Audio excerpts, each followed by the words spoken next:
Yehwe Afenyo Markin ne court. Okay. Na the airport no. As I said, judiciary no at the omonesi form. Afenyo Markin is not above the law. I saw Mutimi Satino. NPP biara. There is a difference between criticism and insult. And criticism and scandalous statement and the same. So you know. Make my say, oh, can't you walk hand and the some to do or you say a criticism. So you know. But because say, oh, Captain Kojo Sika will be hold one better higher and criticism. Two different things. NPP Bako ubetima for hodi. Bako ultimi for hundi. Eti SSA court no Chief Justice of the Republic. Man you can say a circuit court no judge no kwanda enya. The whole judiciary. Somewhere July 2024. There was a case visa. That time na Haruna Idrisu and a minority leader. I don't know. I'm not sorry and Okasa about the court. We are maybe a Akoto. Afenyo Markin as a deputy. That time I know minority leader. Was sorry. In fact, Okasaya to the point he said, no executive member, no politician can influence the judiciary to take a decision. Wait. One can say at that time was it in this country no executive, no can say a party, whatever can influence a judge to take a decision. And the law is the law. Anasisa. Mesisa can say video no mo ye e wo ho a mommo na manfo hu say they no shefugu no. Na no shefugu no. Any exaggeration. So and he was advising Haruna say even asem no kra woko na say anko wuye ye will process go back to the court for a review na mayen kasa infantia court. The big question is dear na asesa from Afenyo Markin and there or Cassetia court dear na asesa and there was a judge. One man respected that. Just say, look, Captain Sama Yeka has say, serious. It's unfortunate to say me Babeka the same way. Because Abronye DC a personal friend. But as I say, I can't say city. You Kruma. Richard Annan, our NPP member. When Abronye said, or your chrome for Dr. Richard Annan. Dr. Richard Annan. One no ebra war practice grano, no war for Panier Bonnie. What your minister?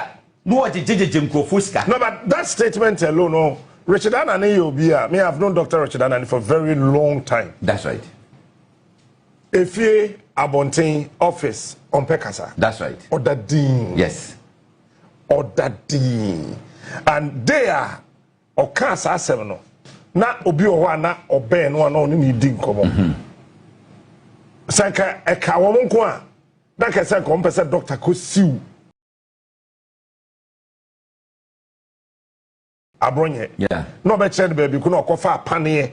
Who ka so bi o practicing medical doctor. Who apane money. Anye ndro papa awon krofo pane body momawu. And then there was nobody in the NPP. Yes. Who called my own Abronye to order. That's that look, contest in the echo. But then Papa no. Number 2. One one general secretary, Justin Kodia. What the team man on left, right, center. Kodia Wama or Troll letter say, or referred to the disciplinary committee. What Troll letter you was that Nancy said, Dina Tembu. Let them go see baby. Yo, I know saw or saw for Danka Williams. Oh, Ratty Yankopo. Hey. From Rollins time, I make Duncan Williams D. Let us say, in some walk he can't yet know.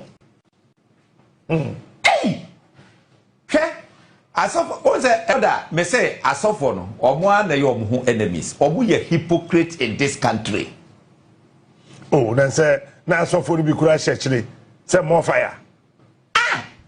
sɔfo pɛde sei no obi atena se ɛde amrɔba ɛto no so wɔyɛ krɔmfo wɔyɛ sei ɛne deɛ ɛka keka ho na sɔfo nyinaa yɛ din wɔma ntimi ansɔre o anka sɛ no yɛnte aseɛ NPP as a party mo regional chairman say no mo ye eti samanya sa de wo ya yɛnte aseɛ ɔma yɛ bida ana ɔmo yɛ din wasaba be so judge mu nsam no dɔso mentimi mbɔ ni nyina wasaba be so judge mu akika wajina trɛ judge de sɛ nanse yɛn odu president mahama so president ɔnukra de me kakra me fɛre ntimi mpɛsɛ meka odu see aya na asɛm a wɔkafa mahama ho hey Captain, Sawone, you can't say, who producer Gordon. Gordon Wire, what's so wire.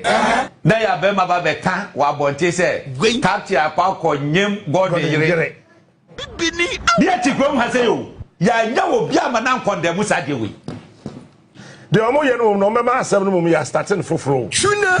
Ya know, Bia, Amana, and the video is there right now. So, ya can't say, nipa na wakiuzu no say oh sorry wonim ne na ehunkura wom ho so ne say oh na so ne the special assistant de bebre something malo obobo yi obo jojinapo wankasa obo seka wa wase o enye ono a obo tedo wase enye ono a owi wase mayi mienu na firi wase mayi mienu na firi no wase si so jojinapo asem na meka no say ne jojinapo kase wo de kokota wo beka de Ubeka die enti yesramo ade ne die enye you see dentia make us a NPP bet no position for more than 30 years omonti ase edi matter no me emfa me ho atewo bedi me enko ba bia but I'm telling you the truth yente Honorable Afenyo Markin that's right 2024 okasa yentie the court be kan bia that's right yentie no. It's a day to celebrate the judiciary. Yes, Mr. Speaker. Except that, Mr. Speaker, we have to be very consistent as a political class in our celebration of the judiciary. Mr. Speaker, I agree with the position taken by the Honorable Aremeyaw. No executive arm of government can manipulate the judiciary arm of the realm.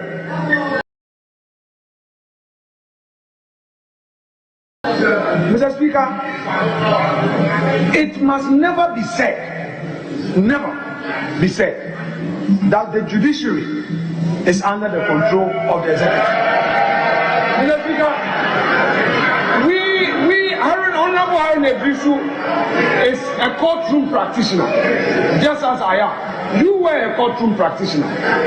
One of the things that we were taught at the bar was to accept the decisions of the court. And when we are not happy, we should go up. And that is how we enrich the law. Let us understand that there are situations where we disagree. And even when we disagree, the language, the approach is essential. Mr. Speaker, an impression is being created that the Supreme Court of Ghana is only there to handle partisan political cases. It is not so. Mr. Speaker, if you disagree with the system, use the system to correct it. It's a matter of constitutional. Let me call it for this one. But this one, we are about current one. NPP Biara. Thank you very much. Thank you. I would want to say that it's a day to celebrate. And the current one now, what can I say? I think said the politicians anyway. There was one respected judge in it. Okay, as someone wakan was say it will never be possible say executive ever manipulate Supreme Court. Number 2, wako omuko school no ye kire wo mo say court emma rulia you need to accept. Where you disagree, you go further. And the law eti sans nyama na ye kire wo mo no the real fear na ebra wo ka say chese executive entimi manipulate court no that time no or patch the same. And then necessary no or patch the same. Share the Afenyo Markin is in here, William Nidia, Captain. Already no. Above the two just said, Bawumia be changing as a minority leader, which is a fact. And you know, I my men pray, na men pay be munso. And you wo ye no, just to be maintained as minority. There be for winning the India. Committee state no more here. Committee no mudia hin also. Oni ba kokra so. Okay, twice. No, number 2. Wo hwe that be mo salam mo hwan mo obunyina no e elections. Some pre-election. And you know, kiti na omo ade ye ntia se ne kai kan nyina e so. Look. And ra, omo se omo akwa petition diplomatic call. Say abanwi e suppress free speech or chichem. Oh, me can what's about. Ade ne kai kan. Nana B wonu na call for arrest of Mr. Thompson of Asepa. And then one na security and exchange. Then there been a call for an arrest, and he was arrested.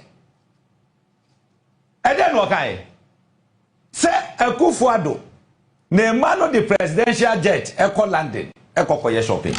Razi. Why they say Akufo Addo family and for presidential jet to wine? Why they kasa sem no? Aho brase. E just sem no muke. Did you to kwaya? What the presidential jet call? The tinapa ni mumbio. That the presidential Samira for presidential jet in free Accra Hanko Kumasi de bia. Omo fanko de bia.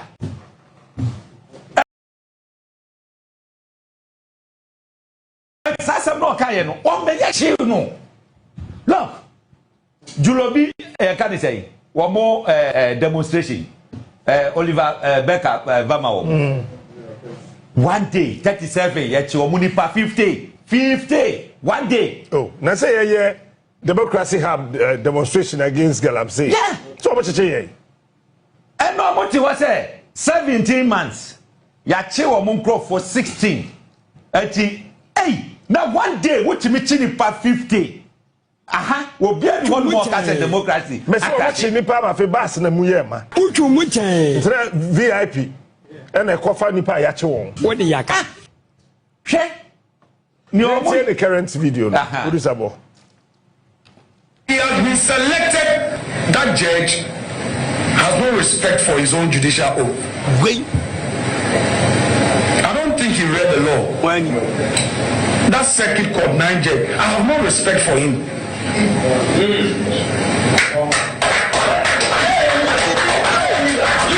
For a judge to say that he's remanding Abronye into BMI custody until the case is finally determined. Such a judge can never have my respect. I pray that he summons me for contempt. I will continue to disrespect him until he upholds the law. He's gone beyond his judicial function. And it is not his first.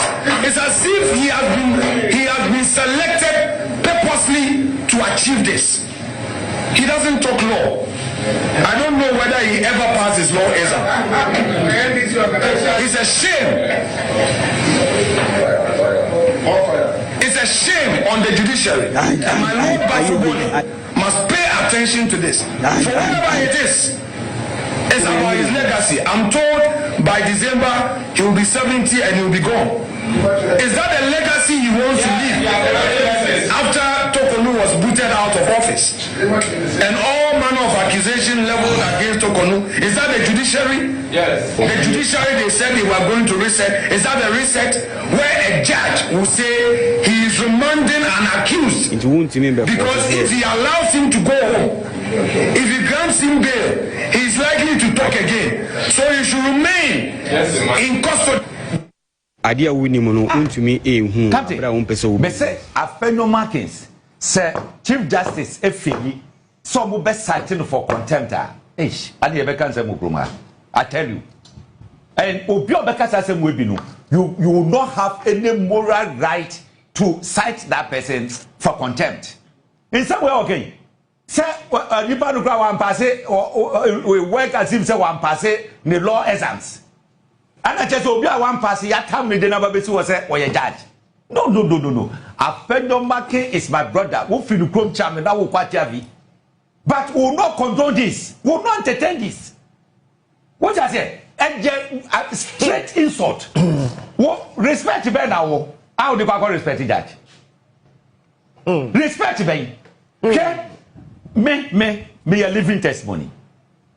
2024 May. NPP 40 made the Akoto ministries police station says. I did say yes. Maybe quite now buy. So I did say what they make court to say or more compare remand for 2 weeks. What is the purpose? The purpose is that more remand me about weekend alleges Gyamfi campaign. What I say? That day no, the Achavi spirit was in me working. That the way I made church and police for the Nafi Omunyina Omwanjo. Na enya no keke, ye ko dru court ho no. Say what the good lawyer kwa ye remand wo. Prosecutor didn't asem 200 me lawyer sorry e. Wokotu authorities 11. That day ye dey me call lawyers baako 15 and na dey dimachi. Authorities 11, judge no have no just to grant me the bail. Na koko Afenyo Markin so do na your lawyer koko gina ho dum a. Wo be den wanya bail no. Na bi na gina ho say wo do na your lawyer. Wo be den wanya bail. O me your lawyer. Some so am kwa kika we. Asa wo kika we sa sem time fu we. Enu adu na no kwa koye wo e ho dum. Eti ebeye den ana Abronye ebenya bail. And number 2, wo detro kese say judge Aremeyaw say until say bedi asem na wie. Eye tro judgment number out. Judgment you remanded to the next court date. The next court date was 2 weeks from that day. It will destroy the Ghana for, and you call yourself an honorable person, a minority leader since 1992. Captain Treme, minority leader or majority leader, Ben, and who was to put so low. Tisa Afenyo Markin. Tell me, judgments are now. Agwangwa mi anahwai. Felix of Agyapong. Edu. Abraham Osedu. You can say Kumbo. I mean, name them. Name them. Why not to put so low? Low under the gutters. Not in the gutters, so under the gutters than Afenyo Markin. Okay, so and you want to be called an honorable? There be what I saw yes. Abronye ye Bawumia ni papa. Enti say ya te committee mako 30 na midia mem na enipa na asese on na ye flag bearer ewo ho no na ya chene darling boy na wo ya te committee 30 ya mfa wanka ho esese wo ye bibi na wutimi ko flag bearer na yire good books because Samira ne Afenyo Markin se ni nhia wo mienu no mani enhia a fact wo mani nhia baby we nam no we pese obefa ho eti esese wo ye bibi na wudin sep obi di president na ne yiri book wudin ni mu a wudin ni papa no sutrim gwen eti Abronye eyo mo darling boy nti esese wo ye bibi but I think he overdid it. One say obia wo bedi atem He went over. wo benya yibia wo ye yi na I think he went overboard. na Bawumia ahage no ogi na no akodo ho no ahage no no wo hye omo nkran mo nkoso na mo nya ne atem didi ekoso yina Bawumia na endorse wo mo na empower mo se wo mo ni atem Cape schools That amount didn't for which new betumi abam. Na menchia me rebe bazo me ire to me fo. New Asa say me ire to me fo ndi. Pa menchia. Ucha ire. Are why dey pa. E to da mi ko hit mo abo an say e frame mo.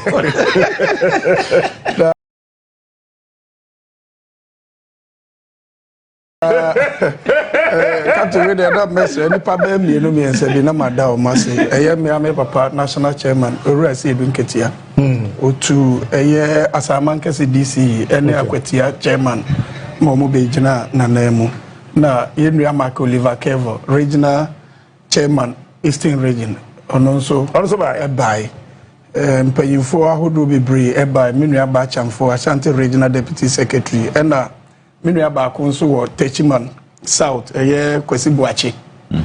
The emre beka say woto more than 2000 the chair polling area crowd the kind of branch ono so beta machi me no ka say so wasan aye na de ni biem branch for ni nyina so wasan tua omo forms no hoka de amom ti menua Kwesi Boakye me da se din ni dozo yeguso a Techiman South wo ze wo nani abrese obeje seat no free aje mensa course nsem na obeye nso captain ora se Edun Ketia di nkomo bi mrebi na mo fa mo adwen ko so o se suku MPP jimie o ka isa nkomo no uchu muche me yire to me funti me nko na bebre nti me ko tu bi aka na me nso me hu ne se eja wo edumu a ye de she jim for nsem oh yeah u sotene na ebeduma ye hwa de wajim wo line ni mu no ye de ahye nsem se de be ye ebedura fom na eduma na yakasa no wonder so nya se Edun Ketia na editi oh me re to me friend nti NPP na say no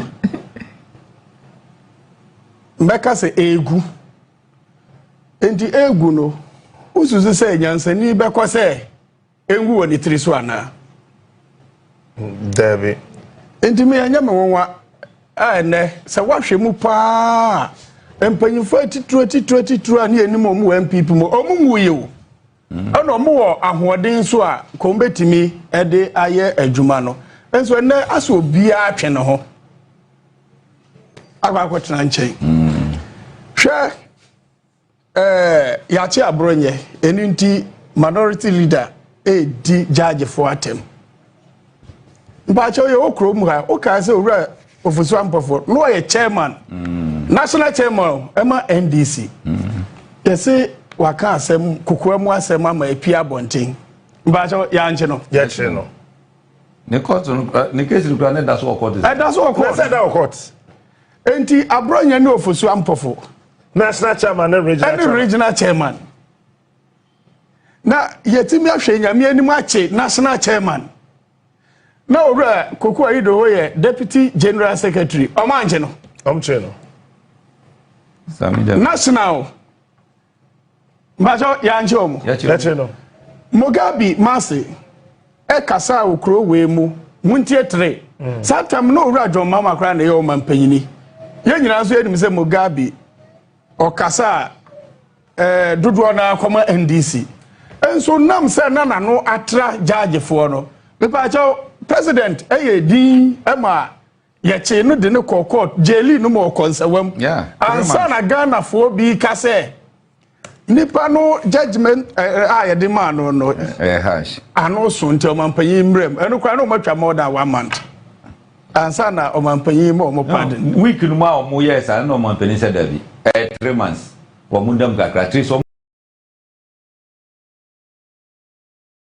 mutwa 1 month ni ye hu bibia so wa mutwa 1 month of prison what you say na Abronye ye hwan a what did the judge atemu a yesi onkwaje na home ma ye hwehwe nsem mu a onkwaje na home ni hwehwe nsem mu ati okoko apai wo kasa didi atem busa wo say nti na wo say judge ede judgment eba yanyintum ena ukro ya watwa ho se ma yanyintum enti wo ye hwan but when him danger bia ewo ho maybe president will step in on his contempt thing. That's what sitting here me can bakum you know me and saboma say almost cite and pampa so judge ne kra ma almost cite Afenyo Markin's contempt. President Beka say omunwai Dabi oba mu dia ne me ba aha wo da twen never Grandponti emanisi because the say oko court no mu pronounce say onko dem a NPP phone di na chida. When is the president Bamukra? What any benya program? Say one nam from ho na what say the omo person omo de ye Afenyo a NPP for no. Say me you no a NPP for person omo ye na. Me you no a. Me ko silent say Patrick Boama. Me ba out when Captain. Yes, I'm out. Omo de me court ma me court to sa over 1 year. My yanka same way. Obi che obi. I'm very John Mama. Enya ne pe e no di president no. E your mind no. O man ne pe. Yen pe e na say onaya no. Yeah. Asem ba die wo siesie asem e ma no kore e daadi e atemuafo. Enti se ne ye de ensa ko ka atemuafo adwuma na Captain ye ni bia ye ho nye fei. Ahwa metifia do bi akwa akwaje aren free me nsam wo. Eyin na me de beko. Enti e asem kese a e se ye nyina ye de ani di akire se obi a oda party se so market 38% but so mo do so kakra ano etimi ka asem kese se de to judge for so na yesi ye din a na emu ye rem kakra enti yesre first no na anu bi mo gabby mu kasa ye no ye nya Christian Council for on be kasa fa ho o ka mu ntie Amnesty International for sorry from get mu 3 agro for e kasa bo ho mpaye Ghana Bar Association e kasa fa ho eninti mu me ente mo ne Debbie Omonkasa. Ombekasa. Ghana Bar Association. Ombekasa. Omonkasa. Captain. Messi Ghana Bar Association. Ombekasa. Jogate iri na president o. Mame Chawade. Ghana Bar Association. Omonkasa. Aglo. Omonkasa. Christian Council. Omonkasa. Mame Ghana Bar Association kwanjanche. Aglo. NPP Women's Wing Anas. Oh, it's added here. Aglo. NPP Women's Wing Annex. Woman himself in him. Ye na ye nim. Said they Aglo ni si bae. Ne de course so our Prempa Assembly Hall. Woman himself ye nim. Christian Council. NPP or National Organizer Annex. Enya dia ombeba be kasa. Because I realize here time Christian Council 7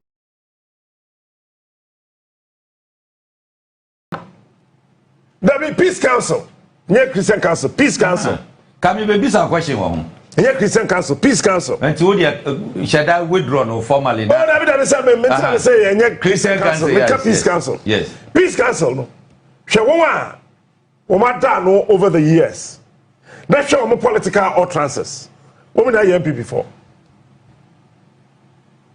women are MP before it's a Peace Council on Kasa Aglo on Kasa Ghana Bar Association aje pressure ba omoso ente sa womun Kasa what do you mean here anytime NDC is in power oh and the bia na me catch NDC for say to da say ya na say mo ye weak kakra oh mo ye mo jai ne me bi tra kakra dodo mo ma ne che dodo e che dodo because hey NPP who say bano legislative assembly na about to set for here cause starting fee and kroma buzia any JB down time no one more printing na no quite kroma kofa people teacher oh we san 7 no they akwa contest JB down kwa so doctor no we no now we kukuru ho gwam one more try say one more be call executive ni mu a amfa cause Kwame Nkrumah da prison ema ya to abama no wababedi na ka the legal arm the executive any legislature no na MPP pre UP for no hwehwa wo munya ti de koba ye nyina ne say yempia crofo sayo mo nyina mo nye law na mo nye lawyers let me sit here and tell you on authority 85% of the total lawyers are wo Ghana ha. So also want to aba na yehwe obi anim na ka nokre pa obetim NPP saa wo mu ina wo metim NPP saa e de akọ. Hwoma executives no. Wo mo ye die hard NDC. And I say ya tagi wo mo so mo ye NDC lawyers no. On call mo election no ho kra. Somebody like Tadio sorry on ko ho on fa nyehwe. Ba ko shia no court obo mo hu so wa benchen. That's right. What I say? That's right. So I mean, what mon kasa o, right? At this time, NDC Mrantia no or more rural no mupao. Okay, what 1996. NPP na have 96. 96. About 57 and I said that time 196. 196. 190 or something, or so 191 or something. Name 200. 50. I know we 57. That was the first time on Mura Parliament. Echo 2000. Or more increase no cover 100 and something.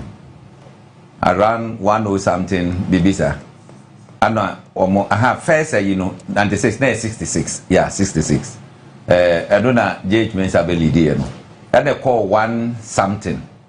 A free a honum.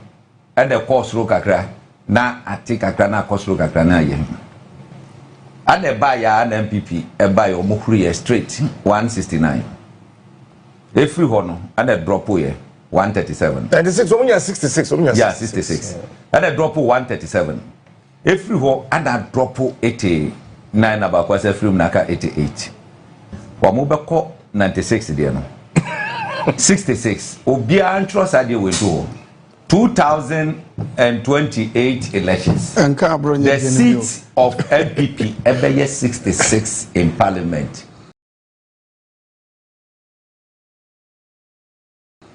It is sealed. Mr. Poncho, what the more fast a video way and see baby bar. Yet to Abanuya. That what the price of manners? Mr. 66. And I don't make up 70. That's how these characters. How? Captain, you call me recruit more. Somebody can say express road and then I'm mass here from. I think we'll call me recruit. That's right. Express road, no. Who's a fast man can say, ever far me recruit. Now, Mumusa NPP for so must be Bianco so. Mumusa Captain Koda. Say BB Koso Anna and I'm name me foom. And I'm no foom. Name me foom. Name me foom. Equino. Equino Captain Koda and me foom. Yeah, Julie may know. And I'm me foom. That means not BB yeday. Koso. Thanks for watching. Like and share the video. You can also drop your comment. Please don't forget to subscribe. Click on the bell to turn on the notification.